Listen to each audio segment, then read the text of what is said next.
رب اشرح لي صدري ويسر لي امري واحلل عقدة من لساني يفقهوا قولي رب زدني علما رب زدني علما رب زد فزد آمين ثم آمين. اللهم صل على سيدنا ومولانا محمد بعدد كل ذرة مئة ألف ألف مرة وعلى آله وأزواجه وآبائه وصحبه وبارك وسلم وصل عليه. السلام علیکم ورحمۃ اللہ وبرکاتہ. آج ہم سورہ احزاب کی آیت نمبر 51 سے اپنے اس سبق کا آغاز کریں گے. آیت نمبر 51 میں کچھ مسائل ذکر کیے گئے اور ان مسائل کا حکم کیا ہے آج اس پہ انشاءاللہ گفتگو کی جائے گی. یہ آیت ترجمے کے حوالے سے بھی تھوڑی سی مشکل ہے، سمجھنے کے حوالے سے بھی اس کے اندر تھوڑی سی دقت ہے، تو کوشش کرتے ہیں کہ اللہ تعالیٰ کے فضل و کرم سے ہم اس کو سمجھ پائیں. ارشاد فرمایا اعوذ باللہ من الشیطان الرجیم ترجی من تشاء منہن وتؤوی الیک من تشاء. ترجی کا معنی ہوتا ہے الگ کر دینا، ہٹا دینا، من تشاء جسے آپ چاہیں، منہن ان میں سے، یعنی اپنی ازواج میں سے جسے چاہیں آپ ہٹا دیں، دور رکھیں. وتؤوی اور تؤوی کا معنی ہوتا ہے پاس کرنا، اور تؤوی پاس رکھیں، اپنے پاس جگہ دیں، الیکا یعنی اپنے پاس، من تشاء جسے چاہیں. یہاں تک پورا ترجمہ یہ بنے گا ترجی من تشاء منہن وتؤوی الیک من تشاء. ان ازواج میں سے آپ جن کو چاہیں خود سے دور رکھیں اور جن کو چاہیں اپنے پاس جگہ عطا فرمائیں. وَمَنِ ابْتَغَيْتَ مِمَّنْ عَزَلْتَ فَلَا جُنَاحَ عَلَيْكَ. اور من جسے ابتغیت آپ چاہیں، ممن جس سے عزلت الگ ہو چکے ہوں، فلا جناح علیک پس لا نہیں، جناح حرج علیک آپ کی ذات کے اوپر. ومن ابتغیت ممن عزلت فلا جناح علیک. اس کا اب با محاورہ یہ بنے گا اور جس بیوی سے آپ الگ ہو چکے ہیں اگر آپ اس کو پھر طلب فرما لیں تو آپ پر کوئی تنگی نہیں ہے، آپ پر کوئی حرج والی بات نہیں ہے. وَمَنِ ابْتَغَيْتَ جسے آپ دوبارہ چاہیں، ممن ان ازواج میں سے، عزلتا جن کو آپ نے الگ کیا ہے، فلا جناح علیک آپ پر کوئی حرج نہیں ہے. ذالکا یہ ادنا، یہاں پر ادنا جو ذکر کیا گیا اس کا معنی ہے قریب ہے. ذالکا یہ قریب ہے، ان کے تقرا قرار پکڑیں، ٹھنڈی رہیں، اعینہن ان کی آنکھیں، ازواج کی آنکھیں، ولا یحزن اور نہ وہ غمگین ہوں، ویرضین اور وہ راضی رہیں، بما اس چیز پر آتیتہن جو آپ نے ان کو عطا کی، کلہن سب کی سب. ذالک ادنا ان تقر اعینہن ولا یحزن ویرضین بما آتیتہن کلہن. اس حکم سے یہ توقع ہے یا یہ بات بالکل قریب ہے کہ ان کی آنکھیں ٹھنڈی رہیں گی اور وہ غمگین نہ ہوں گی اور وہ سب اس پر راضی رہیں گی جو آپ انہیں عطا فرمائیں گے. اللہ علیم حکیمہ. واللہ اور اللہ تعالی یعلم جانتا ہے، ما جو کچھ فی قلوبکم تمہارے دلوں میں ہے، وکان اللہ علیما حکیما اور کانا ہے اللہ تعالی علیما خوب جان علم والا، حلیما بہت علم والا، بہت بردباری فرمانے والا. آیت نمبر 51 جو ہے وہ مکمل ہوتی ہے. اب ہم اس کا با محاورہ ترجمہ دیکھتے ہیں. ارشاد فرمایا ان ازواج میں سے آپ جن کو چاہیں خود سے دور رکھیں اور جن کو چاہیں اپنے پاس جگہ عنایت فرمائیں، اور جس بیوی سے آپ الگ ہو چکے ہیں اگر آپ اس کو طلب فرما لیں تو آپ پر کسی قسم کی کوئی تنگی نہیں ہے. اس حکم سے یہ توقع ہے کہ ان کی آنکھیں ٹھنڈی رہیں گی، وہ غمگین نہیں ہوں گی اور وہ سب اس پر راضی رہیں گی جو آپ نے انہیں عطا فرمایا یا جو آپ انہیں عطا فرمائیں گے، اور اللہ خوب جانتا ہے جو کچھ تمہارے دلوں میں ہے، اور اللہ بہت علم والا اور بے حد علم والا ہے، بہت زیادہ بردبار ہے۔ آیت نمبر 51 مکمل ہوئی، آپ نے ترجمہ بھی اس کا جو ہے وہ سماعت کر لیا۔ اب ہم آگے بڑھتے ہیں، اس آیت سے کیا مراد ہے اور اس آیت میں کس چیز کا ذکر کیا جا رہا ہے؟ اس آیت میں ازواج مطہرات کی باریوں کا ذکر کیا جا رہا ہے۔ نبی پاک صلی اللہ علیہ وآلہ وسلم کے عقد میں جتنی بھی ازواج تھیں، ان کے پاس جانے کے لیے باریاں مقرر تھیں، تو کیا نبی پاک صلی اللہ علیہ وآلہ وسلم پر ازواج کے معاملے میں باریوں کی تقسیم واجب تھی یا نہیں تھی؟ اب اس پہ ہم جو ہے وہ تھوڑی سی گفتگو کرتے ہیں۔ اس آیت میں جو ترجی کا لفظ آپ نے پیچھے پڑھا تھا، اس لفظ کا جو ہے یہ بنا ہے ارجاء سے، اور اس کا معنی ہے کسی چیز کو مؤخر کرنا، یعنی ازواج میں سے آپ جس بیوی کی باری کو چاہیں مؤخر کر دیں، یعنی اور کہتے ہیں کہ ایمان لانے کے بعد جو ہے نا، جب یہ سارے معاملات آپ کے سامنے رکھے گئے تو ترجی کا معنی یہ بنے گا یہاں پر کہ ترجی کا معنی ہے کہ آپ جب بھی جس بیوی کو چاہیں اس کی باری کو مؤخر کر دیں۔ کسی سے ایک فرقہ ہم جو ہے مراد لیتے ہیں، فرقہ مرجیہ۔ فرقہ مرجیہ یہ وہ فرقہ ہے جن کے نزدیک جو ہے وہ اعمال مؤخر کیے جاتے ہیں، اور یہ کہتے ہیں کہ ایمان لانے کے بعد اگر گناہ کریں تو کسی قسم کا کوئی ضرر نہیں ہے، کوئی نقصان نہیں ہے۔ یہ مرجیہ بھی اسی گروہ میں سے، اور یہ لفظ بھی اسی سے نکالا گیا ہے۔ ترجی من تشاء، آپ جسے چاہیں الگ کریں، یعنی جس کی چاہیں باری کو مؤخر کر دیں، جس کی باری کو چاہیں پہلے جو ہے وہ لے آئیں۔ اب یہاں پر اس آیت میں تو بھی کا لفظ ہے، یہ ایواؤن سے بنا ہے، اس کا معنی ہے جگہ دینا۔ ایوا مطلب الف یا واو الف اور حمزہ، اس کا معنی ہے جگہ دینا، اور یہاں مراد ہے آپ اس بیوی کی باری کو چاہیں مقدم کر دیں، اس کی باری پہلے لے آئیں، یعنی آپ پر یہ واجب نہیں ہے کہ آپ باری باری ہر بیوی کے پاس رہیں، آپ جس بیوی کی باری کو چاہیں مقدم کر دیں، جس بیوی کی باری کو چاہیں مؤخر کر دیں۔ تو یہاں پر صحیح اور معتمد علیہ قول جو ہے، جس پر اعتماد کیا جا سکتا ہے، وہ قول یہ ہے کہ آپ پر بیویوں میں باری کو تقسیم کرنا واجب نہیں تھا۔ پہلے یہ معاملہ واجب تھا، لیکن جب یہ آیت نازل ہوئی تو یہ حکم جو تھا منسوخ ہو گیا، وجوب ختم ہو گیا، آپ جس طرح چاہتے جب چاہتے باریوں کو تقسیم فرما لیتے۔ اسی طرح ابو رزین رضی اللہ تعالیٰ عنہ نے کہا کہ رسول اکرم صلی اللہ علیہ وآلہ وسلم نے اپنی ازواج مطہرات کا ارادہ کیا تھا، تو حضرت صلی اللہ علیہ وسلم نے حضرت عائشہ صدیقہ، حضرت سیدہ حفصہ، حضرت سیدہ ام سلمہ، حضرت سیدہ زینب رضی اللہ تعالی عنہ اور اپنے مال کو ان پر برابر تقسیم فرماتے تھے، اور حضرت سودا رضی اللہ تعالی عنہ، حضرت سیدہ عائشہ رضی اللہ تعالی عنہ، حضرت سیدہ میمونہ رضی اللہ تعالی عنہ، ان کو مؤخر رکھا، اور آپ جس طرح چاہتے ان میں اپنی ذات کو تقسیم فرماتے تھے۔ آپ پر اس معاملے میں باری واجب نہیں تھی۔ یہ بات چکی بھی ہے، سنن نسائی، سنن ابن ماجہ، اس کے علاوہ سنن دارمی، مستدرک اور سنن بہقی کے اندر یہ روایت موجود ہے کہ حضرت عائشہ صدیقہ رضی اللہ تعالیٰ عنہ بیان کرتی ہیں کہ نبی پاک صلی اللہ علیہ وآلہ وسلم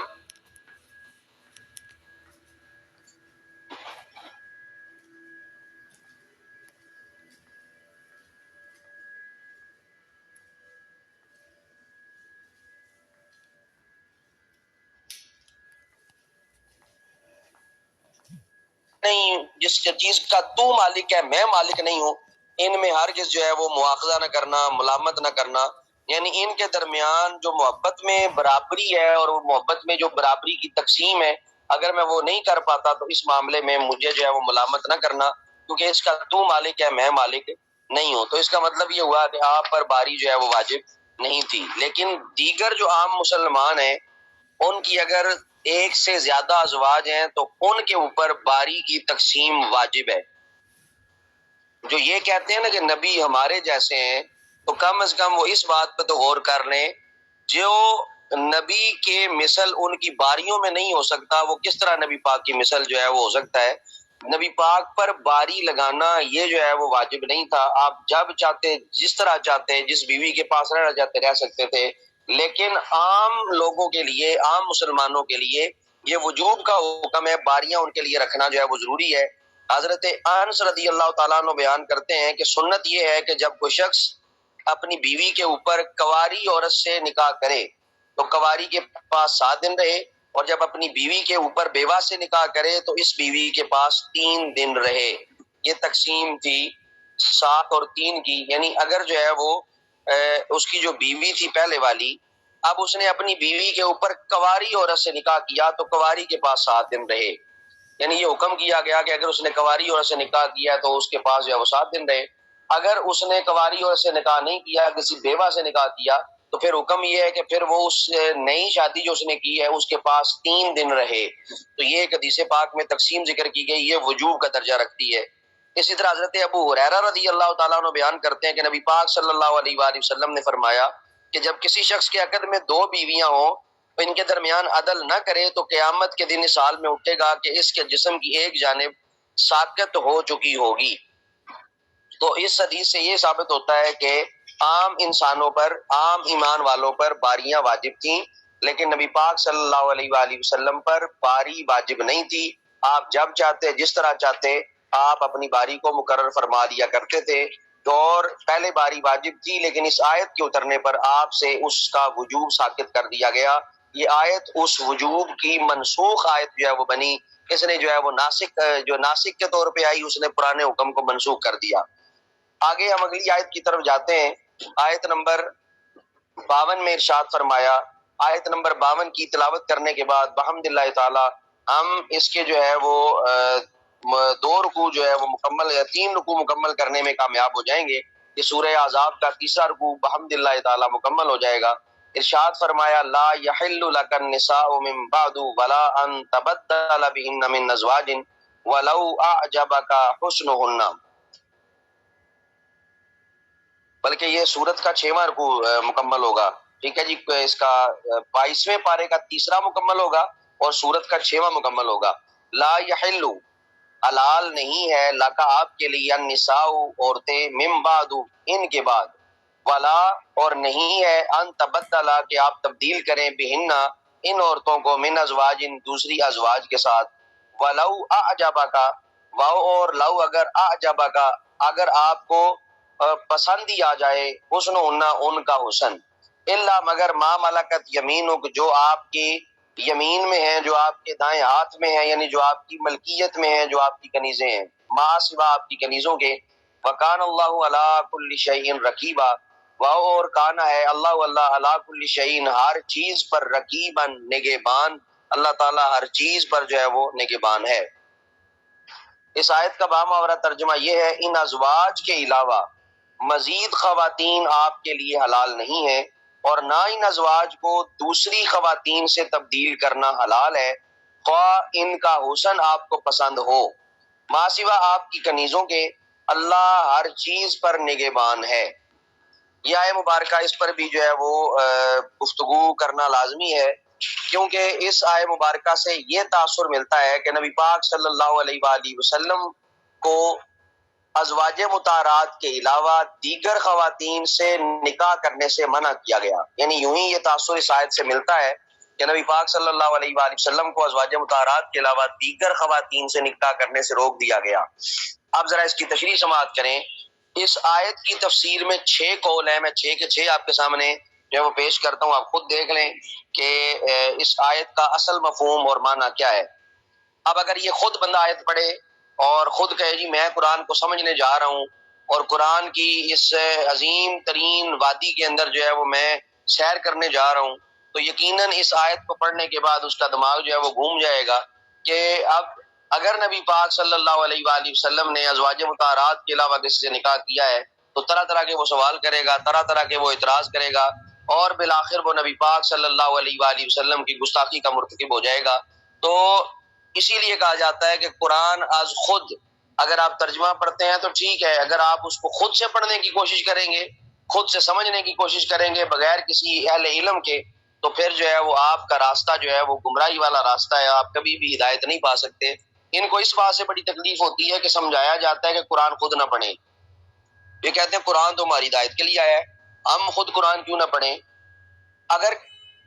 آپ کوئی کتاب انگلش میں لکھی ہو، کوئی کتاب اردو میں لکھی ہو، آپ اس کتاب کو، مثلا میں سائنس کی مثال دیتا ہوں، سائنس کی کوئی کتاب لکھی ہو، کچھ ایسی چیزیں ہیں جو آپ آج خود نہیں سمجھ سکتے، اس کے لیے آپ کو ایک استاد کی ضرورت ہوتی ہے۔ تو جب تک استاد آپ کو نہیں سمجھائے گا، آپ ہمیشہ غلط مفہوم سمجھیں گے، آپ غلط طریقے سے اس چیز کو جو ہے وہ دیکھیں گے، لیکن استاد کے سمجھانے پر آپ کا شک جو ہے وہ دور ہو جائے گا۔ تو یہی حال جو ہے وہ قرآن پاک کا ہے۔ قرآن پاک کو از خود جب سمجھنے کی کوشش کی جائے گی تو از خود سمجھنے سے کبھی بھی انسان راہ ہدایت پر نہیں آ سکتا، کیونکہ یہ قرآن وہ کتاب ہے یدل بہ کثیرا و یہدی بہ کثیرا، یہ بعضوں کو ہدایت دے دیتا ہے، بعضوں کو گمراہ کر دیتا ہے۔ تو یہاں پر اس آیت سے یہ تاثر مل رہا تھا کہ ازواج مطہرات کے علاوہ نبی پاک صلی اللہ علیہ وآلہ وسلم کے لیے باقی عورتوں سے نکاح کرنے کو ممنوع قرار دے دیا گیا۔ اب ذرا اس پر پہلا قول سماعت کریں۔ سنن ترمذی کی روایت ہے کہ، اور سنن نسائی کی، مسند احمد کی، سنن بہقی کی روایت ہے، حضرت عائشہ صدیقہ رضی اللہ تعالیٰ عنہ بیان فرماتی ہیں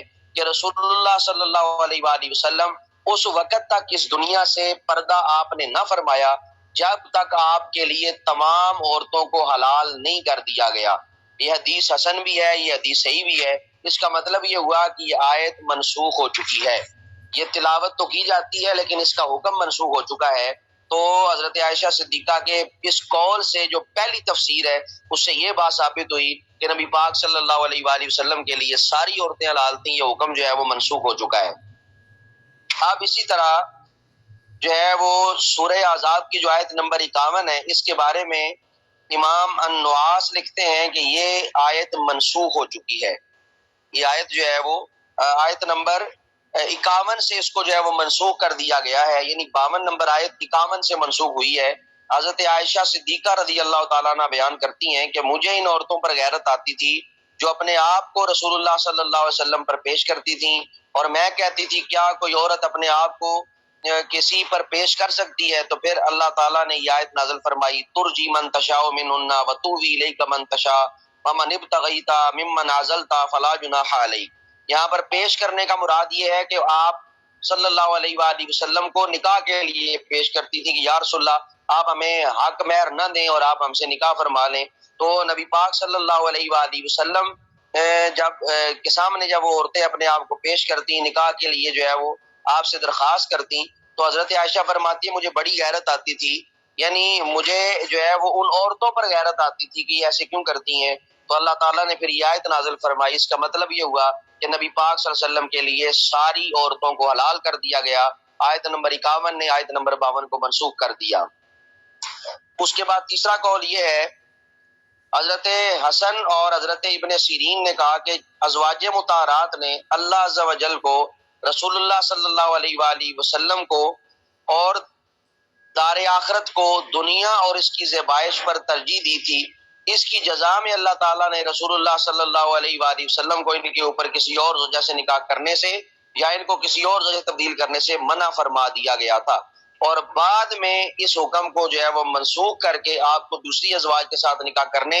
یا ان کو تبدیل کرنے کی اجازت دے دی گئی تھی۔ تو اس کا مطلب یہ ہوا کہ سورہ احزاب کی آیت نمبر 52 جو ہے یہ اس کا حکم جو ہے وہ منسوخ ہو چکا ہے، اور سورہ احزاب کی آیت نمبر 51 کی وجہ سے جو ہے یہ حکم باقی رکھا گیا کہ نبی پاک صلی اللہ علیہ وسلم کے لیے ساری ازواج کو جو ہے وہ یا ساری عورتوں کو حلال کر دیا گیا۔ اس کے بعد چوتھی اس کی تفسیر یہ ہے کہ نبی پاک صلی اللہ علیہ وسلم کی وفات کے بعد کسی اور سے نکاح کرنے کو ازواج مطہرات پر حرام کر دیا تھا، اس طرح نبی پاک صلی اللہ علیہ وسلم پر بھی ان ازواج کے بعد کسی اور سے نکاح کرنے کو حرام کر دیا گیا، لیکن بعد میں یہ حکم منسوخ کر دیا گیا اور آپ کو اجازت دے دی گئی کہ آپ باقی بیویوں سے، باقی عورتوں سے نکاح کر سکتے ہیں۔ پانچویں تفسیر یہ ہے، اس آیت کا معمل یہ ہے کہ یہودیہ اور نصرانیہ سے نکاح کرنے کو آپ پر حرام کر دیا تاکہ مشرکہ مسلمانوں کی ماں نہ بن سکے، تو یہاں پر اس قول کے بارے میں یہ لکھا گیا کہ یہ قول بعید ہے، اس سے یہ مراد نہیں ہو سکتا، یہ کسی کی اپنی ایک تفسیری جو ہے وہ حکمت ہے، بہرحال یہ قول جو ہے وہ درست نہیں ہے۔ اس کے بعد 6ویں تفسیر اس کی یہ ہے کہ آپ کے لیے ہر عورت سے نکاح کرنا جائز تھا، بعد میں اس حکم کو منسوخ کر دیا گیا۔ یہ محمد بن کعب القرظی کی تفسیر ہے۔ آپ کہتے ہیں کہ پہلے اجازت تھی اب منسوخ ہو گیا، حالانکہ یہ قول صحیح نہیں ہے، یہ قول ان کا غلط ہے۔ یہ 6 تفسیریں آپ کے سامنے پیش کی ہیں، جن میں 2 کے بارے میں شک ہے، اور 4 تفسیریں وہ ہیں جنہوں نے صاف اور واضح طور پہ لکھا کہ نبی پاک صلی اللہ علیہ وآلہ وسلم کے لیے باقی تمام عورتوں کو حلال کر دیا گیا۔ اس کے علاوہ اب یہاں پر جو چیز ذکر کی گئی، کیا عورت کے چہرے کو دیکھا جا سکتا ہے یا نہیں دیکھا جا سکتا، یہاں سے یہ بھی تاثر ملتا ہے کہ کیا عورت کے چہرے کو دیکھا جا سکتا ہے، اس طرح قرآن کی آیت ہے وَلَوْ أَعْجَبَكَ حُسْنُهُنَّ، اگر آپ کو ان کا حسن پسند ہی کیوں نہ آ جائے تو اس کا مطلب عورت کو دیکھ سکتے ہیں۔ تو اب یہ جو جواز یہاں پر ذکر کیا گیا، اس کا حکم کیا ہے؟ اللہ تعالیٰ نے ارشاد فرمایا خواہ ان کا حسن آپ کو پسند ہو۔ اس آیت میں دلیل یہ ہے کہ انسان جس عورت سے نکاح کا ارادہ کرے، اس کے لیے اس عورت کو دیکھنا جائز ہے۔ حدیث پاک میں ہے، حضرت بکر بن عبداللہ المزنی بیان کرتے ہیں کہ حضرت مغیرہ بن شعبہ رضی اللہ تعالیٰ عنہ نے ایک عورت کو نکاح کا پیغام دیا، تو نبی پاک صلی اللہ علیہ وآلہ وسلم نے فرمایا اس کو دیکھ لو، تمہارے درمیان دائمی رفاقت کے لیے یہ زیادہ مناسب ہے۔ تو دیکھنا جو ہے یہ جواز کے لیے ذکر کر دیا گیا کہ جس نے نکاح کرنا ہو تو وہ دیکھ سکتا ہے۔ تو یہاں پر ایک اور چیز جو ذکر کی گئی، امام مسلم نے بھی اس حدیث کو روایت کیا جو ابھی میں آپ کے سامنے پیش کرنے لگا ہوں، حضرت ابو ہریرہ کی مروی روایت ہے کہ ایک انصاری نے ایک عورت کو نکاح کا پیغام دیا، نبی پاک صلی اللہ علیہ وسلم نے اس سے پوچھا کیا تم نے اس عورت کو دیکھا ہے؟ انہوں نے کہا نہیں، تو آپ نے ان کو حکم دیا کہ وہ اس کو دیکھ لیں۔ تو اس حدیث میں یہ بھی مذکور ہے جو حضرت امام مسلم کی ہے کہ انصار کی آنکھوں میں کوئی چیز ہوتی ہے، یعنی جو انصاری ہوتے ہیں، انصاری مرد جو ہیں، ان کی آنکھوں میں کوئی کمی ہوتی ہے، اس کی وجہ سے عورتیں عرب کی ان کو پسند نہیں کرتی تھیں، جو انصار کے لوگ تھے، یعنی جو مدینہ کے لوگ تھے، ان کو پسند نہیں کیا جاتا تھا۔ لیکن نبی پاک صلی اللہ علیہ وآلہ وسلم کے ساتھ نصرت اور مدد کا معاملہ کرنے کے بعد انصار وہ گروہ بنا جسے قرآن نے بھی عزت دی، جنہیں مسلمانوں نے بھی عزت دی، جن کے ہر عیب پر پردہ ڈال دیا گیا۔ تو یہ جو ہے وہ جواز کے لیے تھا، صرف جواز کے لیے کہ نکاح سے پہلے عورت کے چہرے کو دیکھنا جو ہے وہ جائز ہے۔ تو یہ جو آیات آپ کے سامنے پیش کی، یہ 2 آیات تھیں، آیت نمبر 51 اور 52۔ اب ہم آگے بڑھتے ہیں اگلی آیات کے ترجمے کی طرف۔ یہ آیت تھوڑی سی لمبی ہے، اس کا صرف آج ترجمہ ہی ہم جو ہے وہ کریں گے۔ ارشاد فرمایا یا ایھا الذین آمنو، اے ایمان والو، لا تدخلوا بیوت النبی، تم نبی کے گھروں میں داخل نہ ہو، نبی کے گھروں میں داخل نہ ہو، الا مگر ان یؤذن لکم، تمہیں اجازت دی جائے، الی طعام، کھانے کی، غیر ناظرین اناہ، غیر بغیر ناظرین انتظار کیے ہوئے، دیکھتے ہوئے، اناہ ان کے برتنوں کی طرف، یعنی کھانا پکنے کا انتظار نہ کرتے ہوئے، ولیکن اور لیکن اذا دعیتم، جب تمہیں دعوت دی جائے، فادخلوا تو داخل ہو جاؤ، فاذا طعمتم اور جب تم کھا چکو، فانتشروا منتشر ہو جاؤ، ولا مستأنسین لحدیث، ولا اور نہیں مستأنسین لحدیث، مستأنسین ہوتا ہے انس رکھنا، لگاؤ رکھنا، لگاؤ نہ رکھو لحدیث باتوں میں، تم باتوں میں مشغول نہ ہو جاؤ، ان ذالکم کان یؤذی النبی، ان ذالکم تمہارا یہ کام نبی کو تکلیف دیتا ہے، فیستحیی منکم وہ تم سے حیا فرماتے ہیں، واللہ لا یستحیی من الحق لیکن اللہ جو ہے حق بیان کرنے میں حق سے حیا نہیں فرماتا، وَإِذَا سَأَلْتُمُوهُنَّ مَتَاعًا اور اذا جب سألتموهن تم سوال کرو ازواج مطہرات سے، متاعن کسی چیز کا، فاسألوهن تو پس ان سے سوال کرو، من وراء حجاب پردے کے پیچھے سے، ذالکم اطہر یہ تمہارے لیے پاکیزہ ہے، لقلوبکم تمہارے دلوں کے لیے، وقلوبہن اور ان کے دلوں کے لیے، وما لکم ان تؤذوا رسول اللہ